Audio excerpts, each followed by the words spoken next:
Every one of these moments looks like pure emotion, a dream coming true on draft night. But behind every single pick, there's a money game most fans never see.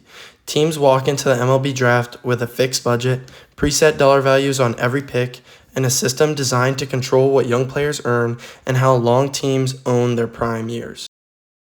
The MLB Draft might look like a simple talent show on TV. A team picks a player, the commissioner calls the name, the player puts on the cap, and we move on to the next pick. But in reality, the draft is one of Major League Baseball's biggest business tools. Every early round pick has a preset slot value, every team has a strict bonus pool budget, and the rules of the draft quietly decide how much power teams and players really have. In this video, we're going inside the MLB Draft to break down the money game, how bonus pools and slot values work, how teams use them to control talent and costs, and what that means for the kids whose names get called on stage. Most fans picture the draft like this. Teams line up, take the best player available, pay them what they deserve, and repeat for 20 rounds. But that's not how it works. In the real draft, every team walks in with a bonus pool. Basically, a hard budget for signing bonuses in the first 10 rounds. They don't get to spend freely, they get a number, and everything has to fit inside that number. Each pick in those rounds has a slot value, which is Major League Baseball's recommended bonus for that draft position. Add up all those slots and you get the team's bonus pool. Go too far over it and you're paying taxes and risking future draft picks. So when a team's on the clock, it's not just asking, who's the best player? It's asking, who can we sign within this budget and how does this choice change what we can do later in the draft? Here's the quick version of how the draft today actually works. Today it runs about 20 rounds, and that typically happens during All-Star Week. Teams can take turns selecting mostly high school seniors and college players from the US, Canada, and Puerto Rico. The top of the first round is decided by a draft lottery among non-playoff teams, which is meant to reduce full-on tanking. After that, rounds 2 through 20 go in reverse order of the previous season's standings. Worst record picks first, best record picks last. When a team drafts a player, they get exclusive rights to negotiate with him for a set period. If they agree on a bonus and contract, that player signs and starts his pro career in the minors. That's the best part you see on TV. Now let's unpack the money rules underneath all of this. Slot values first.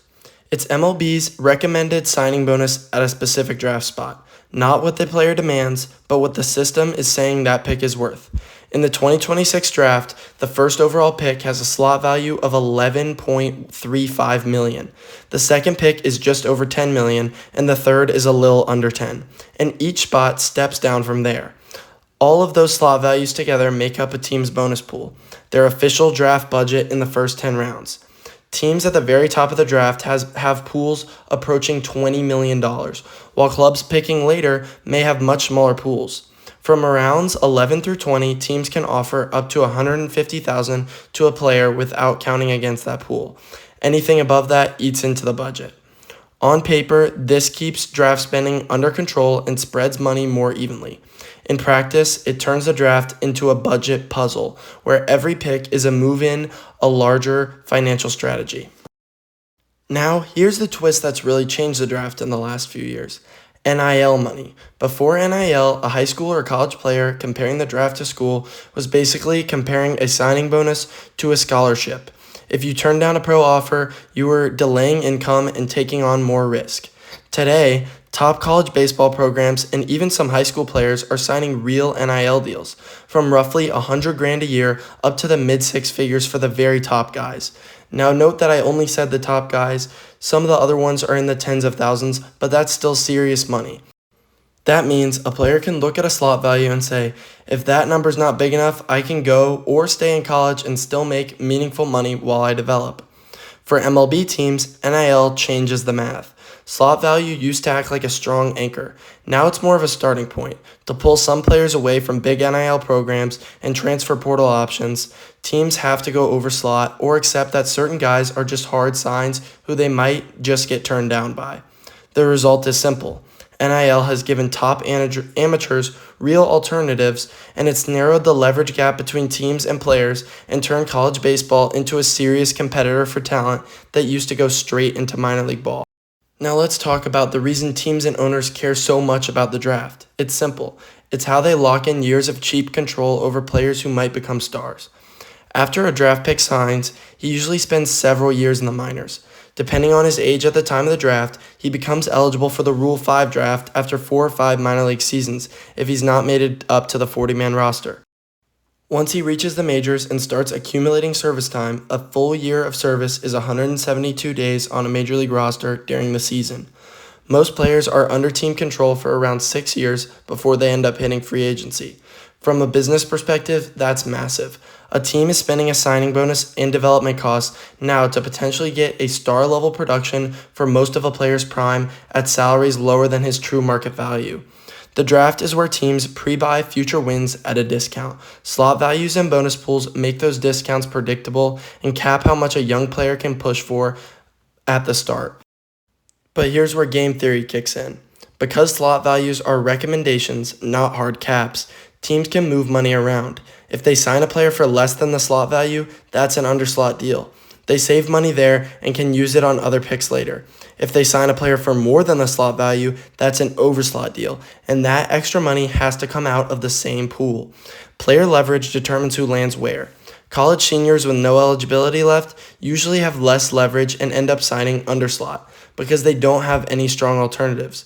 High school stars or college underclassmen with real options can demand overslot to convince them to sign now instead of going or staying in college. Front offices map the entire draft out as one portfolio. They might make a more signable guy early for underslot just so that they can push extra money towards a risky, higher upside, higher overslot player later.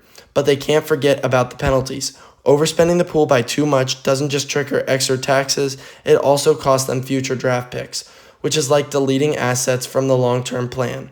So every decision is both a talent judgment and a budget move.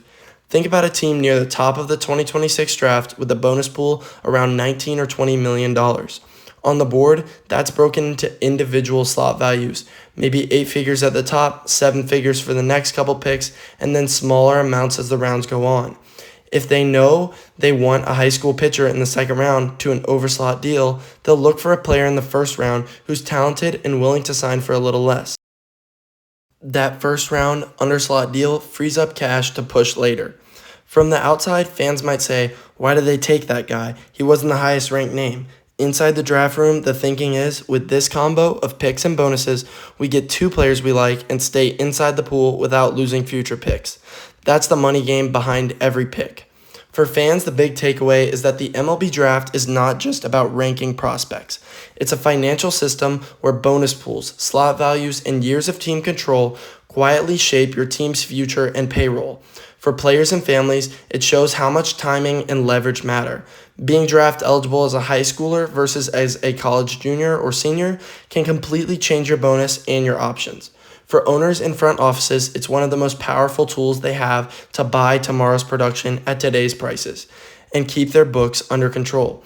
Once you see all that, draft night looks a lot less like a straight talent show and a lot more like a carefully managed marketplace. So if you are a huge top draft prospect, what would you pick? A huge slot value and a bonus with less leverage, or more leverage and options even if your bonus is smaller upfront?